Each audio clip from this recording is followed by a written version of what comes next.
Hey guys, Marshmallow here, back with another Yu-Gi-Oh! Deck profile, and today we are going with my top 8, I believe, Uria Trap Monster deck. So I did this yesterday at my locals. It was a 4-round locals, and I went 2 wins, 2 losses. The first win was a bit iffy. I'm sure I could have done better, but this is a pretty original deck, and yeah, I hope you enjoy. It's a lot of fun. It's not like super hyper competitive, but at the same time I did beat Sprite and I very almost beat Sword Soul Tenyi. So it's a great deck nonetheless. Don't let that put you off, and it's super cheap. A lot of these cards you can get really cheap, and the only expensive card in this deck isn't even that good. Sometimes it hindered me a bit too much, so you can just replace it with something cheaper or not run it to get the deck size a little smaller. So of course, because it's a Uria deck, we are running 3 Uria, the Lord of Searing Flames. This guy is so good in this deck. It's obviously your main game ender, but it's also a really good extender, and I'll go through that in a second. But if you don't know what Uria does, what he does is he bring it out by sending 3 face-up traps you control to grave. It gains 1000 attack for each continuous trap in grave, and once per turn you can target a set spell or trap your opponent controls, destroy it, and neither player can activate spells or traps in response. So this came up a lot. A lot of people forget that it can pop, or a lot of people just don't know because they don't come across Uria at all. But it's really good. You can get rid of some vital back row, and they just straight up can't respond. So it's basically got Night Beam built into a monster that can reach the heights of like 8k attack. It's really good. And some of the support cards keep it protected from card effects as well. So once you've got this, people just do not understand what's happening and get absolutely trashed. Because we're running trap monsters, mainly we don't really use up our normal summon. So because of that, we are running 3 lava golems. I know that it's typically better for going second, even though this deck likes to go first, but you can feel free to side them in and out accordingly. Obviously, what this is, it's like a kaiju, but it takes up your normal summon. You tribute 2 of their monsters, bring out this guy with 3k attack, 2500 defense, and they take 1000 damage every standby phase it's out. So usually you get 1k free burn, which is nice, but you're obviously getting the 2 tributes on their field. So you can get around things like Baron, I think it's Shishao, as well as things like Gigantic Sprite and whatnot. We then run a Lord of the Heavenly Prison. This keeps our set spells and traps protected, so they can't hit ours, and also we have cards that protect our face-up ones, but it's also just a 3k attack and defense monster that we can bring out, which is super nice. And we also run 1 Majesty's Fiend. Majesty's Fiend is like a better skill drain. It's a 1 tribute monster, can't be special summoned, but neither player can activate monster effects. So if you've got a bit of a rough start, get a trap monster out. Obviously that doesn't take up your normal summon, so you use your normal summon to tribute Majesty's Fiend out, and it can help you stall until you get the nice setup that you want. And obviously once it dies, it's not like you've not got any monsters to back it up, because they're all in your back row ready to just all start spamming out. So honestly, Majesty's Fiend works really well in this deck, and I would have probably run 2 if I had known how well it worked for me. So they're sort of like our big boss monsters and our game changers. We then have 2 Chaos Summoning Beasts, which is the level 1, which is pretty vital. It's level 1. You contribute it, special summon a Uria from hand or any other sacred beast ignoring summoning conditions, and you can banish it from grave to add a Fallen Paradise field spell from deck to hand. You can only use each effect once per turn, but it doesn't say you can only use 1 of the effects once per turn. So what you do is you bring it out, tribute it for Uria, banish it, get the field spell. Field spell protects Uria, and you get a draw 2 off the field spell as well. Beautiful card, love to see it. Then we've got Dark Beckoning Beast, pretty similar, level 2. When it's normal summoned, you can add a Sacred Beast or a card that names them, not just a monster. So that's really nice. And also, you get to normal summon a Fiend with 0 attack and defense in addition to your normal summoner set when you get this guy out. So what you can do is you can normal summon Dark Beckoning Beast, add Chaos Summoning Beast, use Dark Beckoning Beast to normal summon Chaos. Chaos can get you the Uria, and then you can get a Fallen Paradise. But there's all sorts of combos that you can do. You can search opening the Spirit Gates, you can search a Fallen Paradise, you can search a Dark Summoning Beast also. So this is really good, this is really good, and of course we're running 2 of the Dark Summoning Beasts. This is the level 5. When you get a extra normal summon of a 0/0 Fiend from either Dark Beckoning Beast or opening the Spirit Gates, you are allowed to tribute summon into this. And this is tribute to special summon a Sacred Beast from hand or deck, ignoring summoning conditions. So if you don't have Uria in hand, this is how you bring the big boy out. And monsters you control can't attack for the rest of this turn, which is fine because you're cheating it out from the deck anyway. And you probably want to buff it up a bit anyway whilst it's on the field.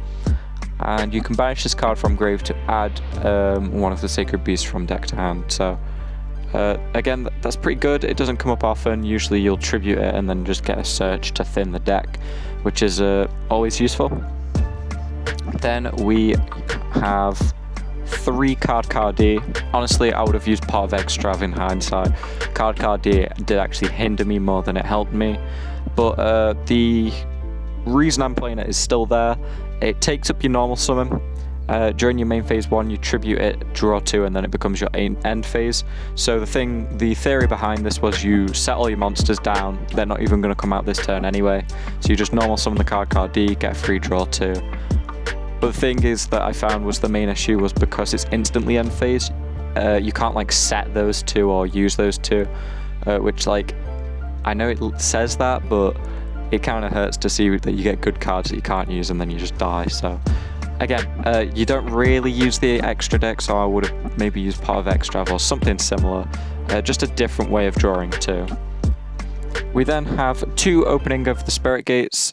This is a very good card. This can add one of the Sacred Beasts or a monster that names them, so Dark Summoning, Dark Beckoning, or Chaos Summoning, from deck to hand, and you can discard a card, special summon a Fiend with 0 stats from your grave. And then once per turn, if you control a level 10 monster, you can add a continuous spell from grave to hand. In this deck, this is the only continuous spell, so I guess it just recycles your Spirit Gates, which does actually give you more searches, so that's kind of nice. And then finally for spells, we are running 2 Fallen Paradise, which is the field spell. Your opponent can't target your Sacred Beasts or the Fusion Armor Tile in monster zones with card effects, so instant protection, really good. And also, they can't be destroyed, can't be destroyed by card effects or targeted by card effects, sorry. And then while you control them, if you control Uria or any of the other Sacred Beasts in your monster zone, you can draw 2. You can only use this once per turn, so every turn you can draw 2, which is ridiculous. Because it's just once per turn if you control them. So if you have a monster that's untouchable by effects, can't be destroyed by effects, has like 8,000 attack, and you can draw 2 from, I'm sure you can see why this deck's great. For the trap lineup, we have 2 Hyperblaze, which is the Uria specific trap. It lets you use face down traps to tribute into Uria, not just face up continuous ones. So that also means you can use cards that aren't continuous traps, just face down ones. And then when an attack is declared involving Uria, you can send a trap from your deck to grave to make your Uria gain attack equal to 1,000 for each trap on field and grave. Not just continuous traps again. And it also gains defense times 1,000 equal to all that, because Uria only has attack equal to the amount of continuous traps in grave normally. But with this, it's attack and defense times 1,000 for each trap of any type on field and in grave. So that's beautiful. And once per turn, you can discard a card, add to your hand, or special summon a Uria from grave, ignoring summoning conditions. You can do the other Sacred Beasts, but we're not running them. So that is a beautiful trap. It really just makes Uria get super strong, super fast, and yeah, it's just nice all around. If they put it into defense, you can have like 6k defense. It helps pitch certain trap cards, I'm sure you can guess which, and all around it thins the deck too. And it's another way of summoning Uria. We then run 3 Statue, I'll actually move these first. 3 Statue of Anguish patterns, because we are running trap monsters. This is the best one. This says when you bring out another trap monster, you get to pop a card. Really just simple. And it's not like once per turn or anything either, so you can end up with like 3 pops a turn, and they are stackable. So if you have 3 Statue of Anguish patterns and you bring out a trap monster, that's 3 pops. So sadly it is like a targeting pop, so it's not that good nowadays, but I mean, there's that many of them that you're getting off that you're going to be destroying some vital cards, even if it's just back row removal, because it's just a card, not monster. We then have 3 of the one of the newest trap monsters, Angel Statue Azaroon. It's an 1800 attack and defense trap monster. When your opponent would special summon a monster while this is in the monster zone, you can send to the graveyard a continuous trap in monster zone to negate that summon. And if you do destroy that monster, and then if Angel Statue Azaroon is destroyed in battle, you can destroy the thing that destroyed it. So that's really cheeky. You can stop summons. Yeah, which is beautiful, and obviously it's got a bit of protection to kind of ward them off from attacking it with their big monsters. So yeah. And it's just when your opponent would special summon a monster, it doesn't have to be from any form of effect. We then run 3 Tiki Curse. This is mainly just because I only have 1 Tiki Soul. I would probably run 3 Tiki Soul and either 2 or 3 Tiki Curse. This is 1800 attack, 1k defense, level 4. While this card's an effect monster, if another trap card that's a monster battles, destroy that opponent's monster. So if you just slam into a defense monster with like Azaroon, it just destroys it regardless, which is beautiful. We then only have, sadly, 1 Tiki Soul, which is sad because you can get a tactic that I like to call the Tiki Lock going off with multiple. Because when Tiki Soul's on the field, it's the reverse of Tiki Curse. It's got 1k attack and 18k, not 18k, jeez, 1k attack and 1800 defense. So yeah, if another trap card you control that is a monster is destroyed by your opponent's card by battle or card effect and sent to grave, you can set it back into the spell and trap zone instead. And a quick thing just to say is if another trap you control that's a monster, not a continuous trap. So Paleozoics can get reset through Tiki Soul, which is beautiful.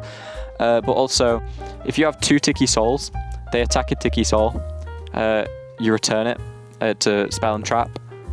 And then if you've got Tiki Curse up as well, because obviously they can keep setting each other back, and then you flip it up. Tiki Curse can have whatever attacks it die, and then your trap gets reset, so it's just all around great. We then run 2 Metal Reflect Slimes. No effect on Metal Reflect Slime, it's a level 10 with 3k defense, so that is it. It can't attack, but it has 0 attack anyway. Probably one of the best ones coming up after, well, I'd say in order we got best, second, third, maybe 4th on this next one and 5th on Curse. So yeah, Cyber Shadow Gardener. Cyber Shadow Gardener is a trap monster that can only be brought out on your opponent's main phase, and whenever it gets attacked, it matches the stats of your opponent's monster.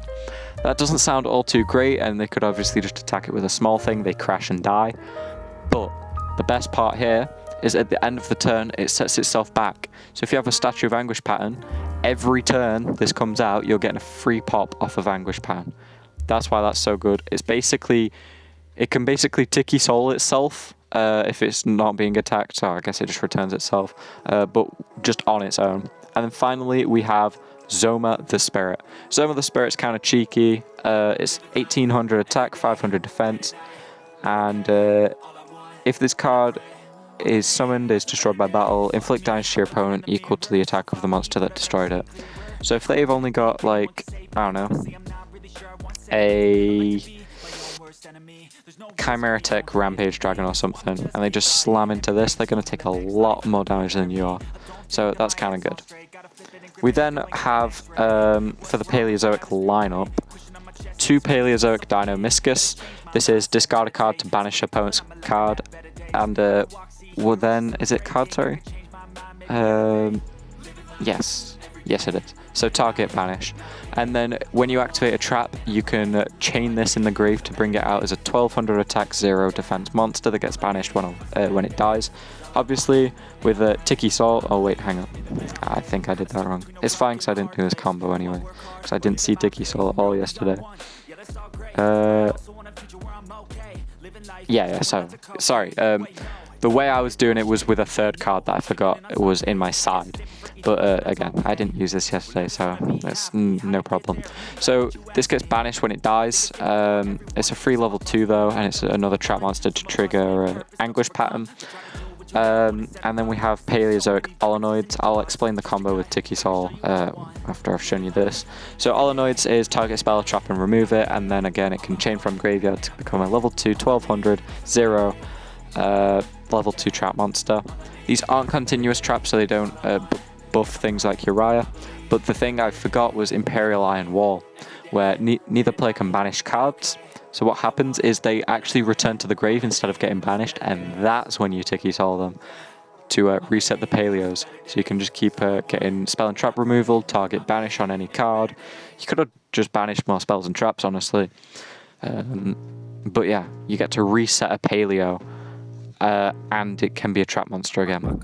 So if you don't Tiki Sol it, it'll just go to the grave, and then it's a free summon again. So even if Tiki Sol's not up, Imperial Iron Wall and Paleos are great. They're the only two I'm running. I was considering running Canadia, but with the addition of things like Link monsters being quite prevalent as well at my locals, I decided not to run it. I was going to side it, but then I didn't even side it either. In hindsight, I probably should have, but I didn't. We then run 2 Anti-Spell Fragrance. This is really cheap at the minute, got a Tactical Master's Reprint. Both players must set spells before activating them and can't activate them until their next turn after they were sat. This deck really does not use spells that often. Once you've got Fallen Paradise up, that's pretty much the only spell you're going to need. Opening the Spirit Gates is a good opening card. Ignore the pun. But after that, you're not really needing it. We then have 2 of There Can Only Be One, or There Can Be Only One, sorry. Each player can only control 1 monster of each type. If a player controls more, then they must send, so they only have 1. This really hurts a lot of decks at the minute, like Salads and Sprite, because they're all Thunder or Aqua, Terra Elements, so it's really good. And the trap monsters, even though there are some that are matching, you can play around it really well. You've got Aqua for Paleos, Zoma is a zombie, Cider Shadow Gardener is a machine, Tiki Curse and the Tikis are rocks, the Angel Statue is a fairy, Anguish Pattern is sadly a rock as well. But you can see that there are only 2 or 3 there that had matching types, so you can really easily play around it. We then run 1 Skill Drain. This is what I was saying earlier. I'd probably run a Majesty's Fiend over Skill Drain again, because Majesty's Fiend really helped out. But yeah, it does the same purpose, and it is a continuous trap, so it does buff Uria. If you want to run 1 of each, or 2 of one over the other, be my guest. The thing with Majesty's Fiend, is it Majesty's Fiend that I was running, or is it Majesty's? I'm sorry, there's 3 with similar names. Yeah, it is Majesty's Fiend. Neither player can activate monster effects, full stop. So that's in hand, grave, or field. Skill Drain's only field. Then we run 2 Imperial Custom. Face-up continuous traps can't be destroyed by battle or card effect, except for Imperial Custom. So obviously that just protect all your trap monsters really well, and your floodgates. And then finally, we're running 3 Infinite Impermanence. Really great card. You could run Fiendish Chain instead, as that is a continuous trap. But if you're running things like Hyperblaze, you get the buff anyway, and you get to stop a spell trap in the same column. So I just prefer Infinite Impermanence, but I would definitely recommend, if you don't have it or you don't want to buy it, Fiendish Chain instead. Really great, and it's a continuous trap, and it lasts for more than a turn, so it's arguably much better in this deck. For the side's a bit janky at the minute, and again, I would probably swap a lot of this stuff out. A Boompoline, it targets a zone, and if your opponent summons there, it gets bounced. Basically just against things like transcode and whatnot. A third opening of the Spirit Gates if your opponent's really locking down on traps and you have to rely on bringing out Uria. Say if they're running Royal Decrees and you have to rely on the little dudes. Try and boost consistency. The 2 Imperial Iron Walls that I was on about, neither player can banish. This straight up stops some decks, but obviously it helps you recycle Paleos and whatnot, which is pretty cheeky. Dust Tornadoes, 2 of those. It's just more spell and trap removal because beyond Uria, we don't have much. We have Paleozoic Collonoids, but if you're going against things like, I don't know, Mystic Mine or something, or Necro Valley, Gravekeepers, so you can hit the Necro Valley, sorry, Dust Tornado is really good. We do actually have 2 Fiendish Chain in case the 3M perms aren't enough. Continuous Trap, more monster effect negates. The only downside is they can hit this, but in this deck you can protect that quite a lot with things like Imperial Custom. Then we have a Jar of Avarice for recycling and draw late game. Well, it's a draw 1 late game. Target 5 engrave, shuffle them into deck. 1 Just Desserts. This is basically if you're going into game 3 with very little time, a bit of burn can help you. Mimesis Elephant. This is a good trap monster. It's level 2, 2k defense, beast. You can quick effect. You can declare a type and attribute. Target face a monster on the field. It becomes that. If they're running Totally Awesome and no other Aquas, you can change the Totally Awesome, so it's not an Aqua, so Totally Awesome can't activate its effect, which is really good. And then the Anti-Sprite card, which if I had more, I would have put in. King Tiger Wangu. This is a Floodgate level 4, where as long as it's on face up on the field, destroy all monsters with an attack of 1400 or less that are normal summoned or special summoned, which in Sprite is everything except Gigantic Sprite. It's even Sprite Elf. Sprite Elf is 1400 on the dot, I believe, and this is 1400 or less. It hits all the Sprite main deck monsters. If they're running the frogs and the toads, it hits all them. So it's pretty brutal against the deck, and I like it. It can do some cute little interactions with other decks as well. So this was the deck. Again, I went 2-2 yesterday, beating a Numeron Utopia deck and a Sprite deck. Going 2-1 against a Tenyi Sword Soul and losing to a Dragoon Dogmatica pile thing. That was really... I don't know. It's the first time playing the deck, and that was my first match, so it didn't go as well as it could have gone. But thank you for watching. I really hope you try this deck out. Again, the side deck's not vital, but if you want to know what I was running, I'll quickly just show you. Underworld Goddess, basically you can scoop up 4 of yours, 1 of theirs.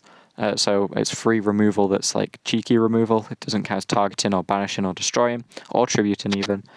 And you get to negate a bud to your opponent's effects. Nightmare Phoenix and Unicorn. Unicorn actually won me a game by just spinning their only monster back. Relinquished Anima. You can use Chaos Summoning Beast as a level 1 steal an opponent's card. I actually stole someone's Zeus the other day, which was brutal. And then the rest is just whatever, really. I didn't use any of the others. Borreload, Topologic Zerberus, 2 Paleozoic Cambrorastas and Paleozoic Animalacaris. I would say if you're running more of the Paleos, or just if not, even if you're running Pot of Extra, I've just run these as they are good cards. It's just that I didn't see them. But yeah, run the 3 Paleos. I probably run these 4 as well if possible. And then we had Abyss Dweller, Time Thief Reader, Tornado Dragon, Baguska, and Zeus. I'd probably run a better variety, but I made the extra deck in like 3 minutes before I went to the event. So, yeah, you don't use it, so it doesn't really matter. But maybe add a rank 2 or something in there. Again, these 4 are the main ones. Thanks for watching. Hope to see you guys soon. Let me know your thoughts on the deck list. Would you play it? Any improvements and thoughts? So thanks for watching. Hope to see you guys in another video, whatever that may be. Garden Warfare, Yu-Gi-Oh, or anything else I do on this channel. See you guys next time. Bye.